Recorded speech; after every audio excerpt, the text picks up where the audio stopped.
Okay, so far, we've dealt with kinematics.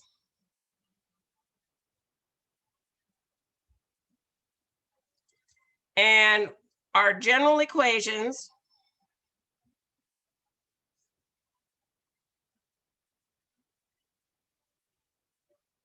have been that if I have the x, and it's a vector, and it's going to be my velocity vector times time, and this is with no acceleration. We can't see your paper. Okay, thank you.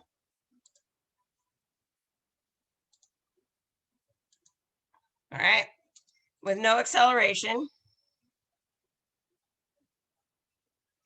And we have our three equations. My change in position is equal to the initial velocity times time plus 1/2, whatever the acceleration is, times time squared. And we have our velocity final is equal to our velocity initial plus our acceleration times time. And we have our velocity final squared is equal to our initial velocity squared plus 2 times my acceleration times my change in position. So, and you guys have done enough of the either the Pivot Interactive or you did the Free Fall Laboratory that if I have a bowling ball and I have a ping pong ball and I'm dropping it from the same height, it doesn't matter that this has a bigger mass than this one. It doesn't matter because nowhere in here is mass.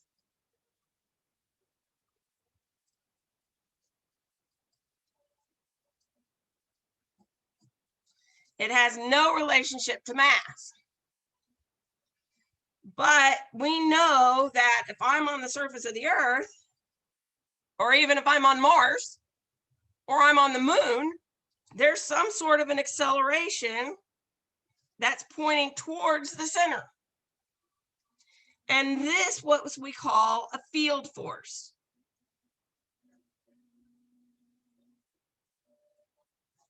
So we have something that's happening that's kind of making these balls attracted to the surface of the Earth.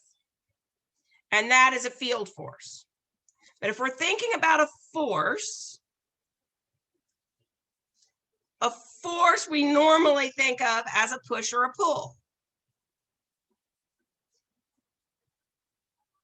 And if you read one of the Newtonian Physics for Babies, it's going to tell you that a force is a push or a pull. So if I go out here and I have an object, some box, if I want that box to move, I'm going to have to apply a force to it. I'm going to have to do a push, or I'm going to have to do a pull. And this is what we call a contact force. I'm actually physically in contact with this object in order to do a push or a pull. So let's think about this. Now, if I have a drum and this drum is empty, and then I have a drum and this drum is full of water, and we have them both on ice here.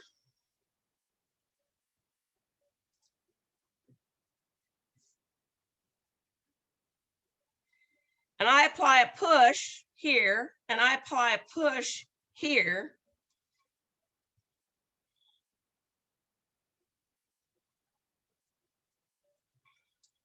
Which one is going to take the greater push to get it moving? Full of water. The one that's full of water. So the push to get just to get it moving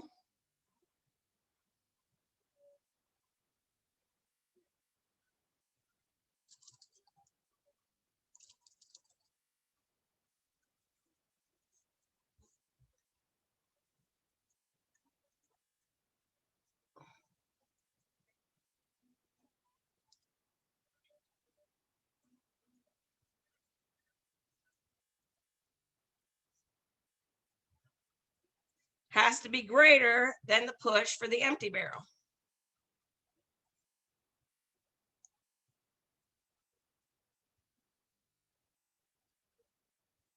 Well, if I'm full of water in here, the other thing we know is if these are the same size barrels, that this has a mass M and this has a bigger mass M.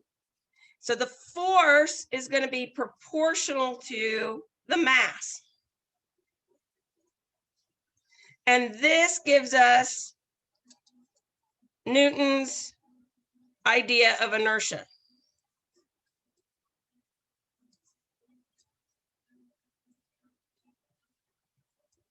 And inertia is related to mass. Mass is not a force. Okay, mass is not a force. So this is one of those things that mass is related to inertia. And the more mass I have, the greater the force is I'm going to have to apply in order to make this thing move. So one of the things that Newton also observed is if I have an object on an air hockey table,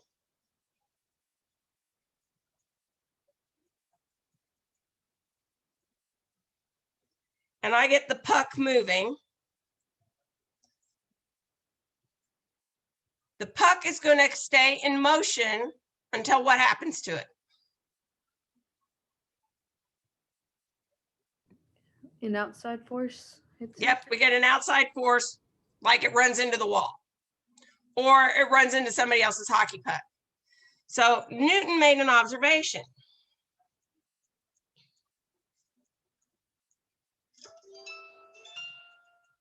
Okay, and the observation was an object in motion or an object at rest remains in motion or at rest unless acted upon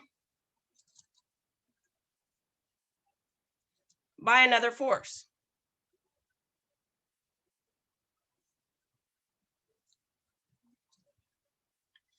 So motion, as long as I don't have any forces acting on this thing is going to continue on. It's going to be doing its little merry thing. It's not going to go any further. It's just going to continue on. And so that's one of Newton's major observations. So an object in motion or an object at rest remains in motion unless acted upon by another force. And this and motion then is going to result from an unbalanced force. We're going to talk about net forces here in a little bit. The other thing that we know is, so if I have my box here and it's sitting on the table, and this is usually remembered too as Newton's first law, but if I'm sitting on a box on the table, we know that there's a force that's trying to get it to go down to the center of the earth. And that's that force due to gravity. And that force due to gravity, so if I write out force due to gravity, and we'll find out the reason for this in a minute, I get mass times gravity, that's equal to weight. And weight is a force. All right? But why isn't the box falling? The box isn't falling because I have the force of the ground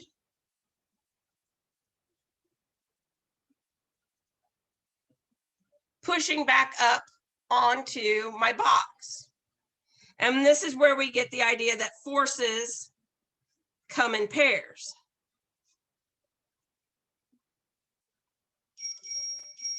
So forces are going to come in pairs. So I've got the ground is acting on the box and the box is acting on the ground, and I've got forces due to pairs.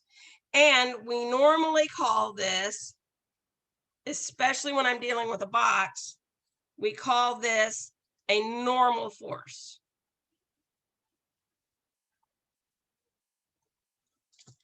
And that's the force from my ground acting on my object. I can also have, if I'm on an inclined plane, I can have my box on an inclined plane and I've got a normal force from the plane.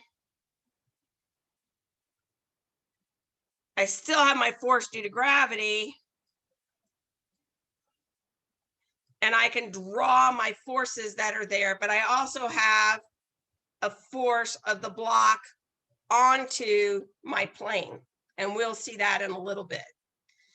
And I am going to stop there because we are just about out of time.